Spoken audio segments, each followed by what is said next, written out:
Hello everyone. So today we're gonna talk about a very important thing. Alright? Now, you may think of it as unimportant, you may take it for granted, but it's actually very important. It's something very unexpected.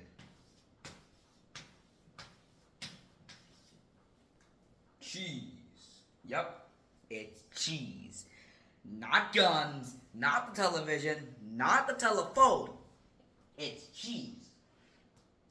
So you're wondering, yo, what is so important about cheese? It's literally just milk turned into a solid form.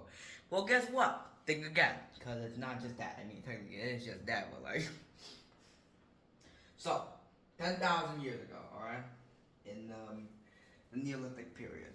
So they were there, all right. So Neolithic farmers, they had like little farms, like with goats and stuff. They had goats, maybe bulls or something. So they get milk from the goats or any other type of cattle. But sometimes, that there weren't refrigerators, so they left it outside, alright? But if it was sunny and it was up in the sun, it started to curl and make like little lumps.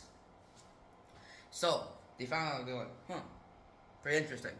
So they strained away the excess liquid, which was later named whey. It's kind of like a cloudy liquid with tons of nutrients, but it does taste a little bad. So I would advise. I mean, you eat it for out of like necessity and stuff, but not like for actual joy. Because trust me, that thing tastes like just really boring bland cheese. Right? You wouldn't want to eat it. So they found out the clumps they could be eaten like a fresh. They're like young. All right. So, why is she so important? So, milk, very important thing, alright? It has sugar, essential vitamins, fats, proteins, and minerals. But the problem is it contains one thing, lactose. And guess what?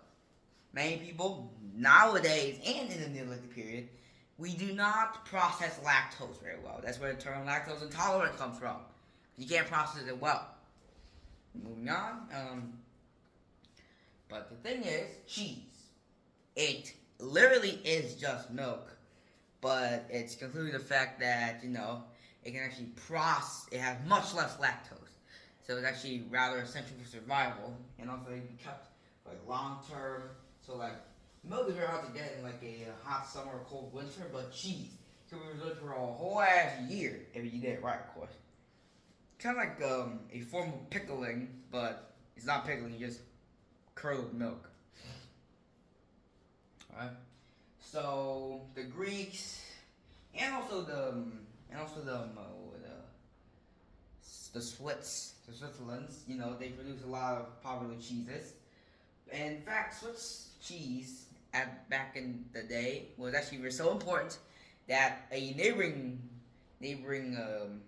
area raided the place to gain control of the cheese trade.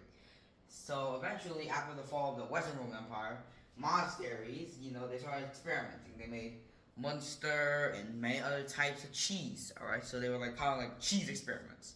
So, and then Industrial Revolution, they went from the monasteries into the mass production cycle.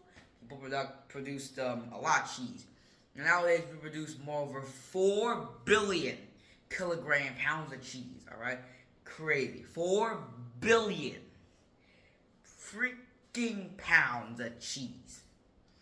And in fact, there was so much at one point after World War II, Switzerland had a cheese crisis. No joke.